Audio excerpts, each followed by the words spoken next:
নমস্কার। আজকে আমরা শুনব শ্রী শ্রী সারদা মায়ের অমৃত কথা। সংঘ জননী শ্রী শ্রী মা, লিখেছেন স্বামী লোকেশ্বরানন্দজি।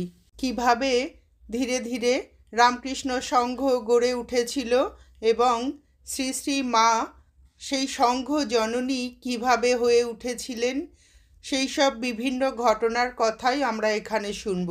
আজকের দ্বিতীয় পর্ব।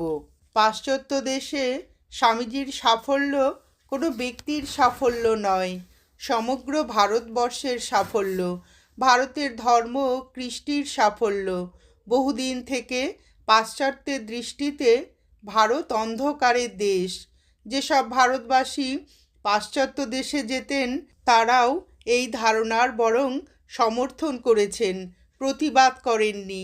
তাদের মধ্যে অনেকে আবার সুসভ্য ইংরেজের শাসন তথা শোষণকে ঈশ্বরের আশীর্বাদ বলেই গণ্য করেছেন।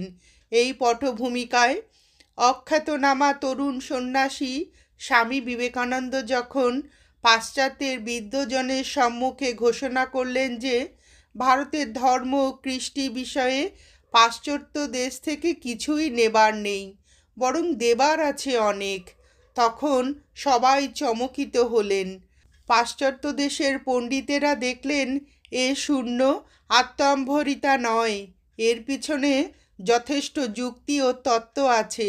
তাদের অনেকে মুক্ত কণ্ঠে স্বীকার করলেন স্বামী বিবেকানন্দ তাদের চোখ খুলে দিয়েছেন। তারা ভারতবর্ষকে শ্রদ্ধা ও সম্ভ্রমের দৃষ্টিতে দেখতে শিখেছেন।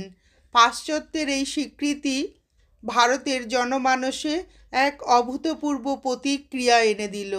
ভারত যেন আত্মসংবিত ফিরে পেল। যে হীনমন্যতা তাকে এতদিন পঙ্গু করে রেখেছিল তা থেকে মুক্ত হয়ে সে আত্মমর্যাদায় প্রতিষ্ঠিত হলো। ভারতের প্রকৃত জাতীয় জাগরণ বস্তুত এই পুণ্যক্ষণ থেকেই শুরু হলো বলা চলতে পারে। ভারত দেখল সে দরিদ্র হতে পারে, তার রাজনৈতিক স্বাধীনতা নেই সত্য, কিন্তু সে এমন সব আধ্যাত্মিক সম্পদ উত্তরাধিকার সূত্রে পেয়েছে যার কাছে অন্য যে কোনো সম্পদ তুচ্ছ। ভারত যেন নিজেকে নতুনভাবে আবিষ্কার করল। এই আবিষ্কার সম্ভব হলো স্বামীজির জন্য।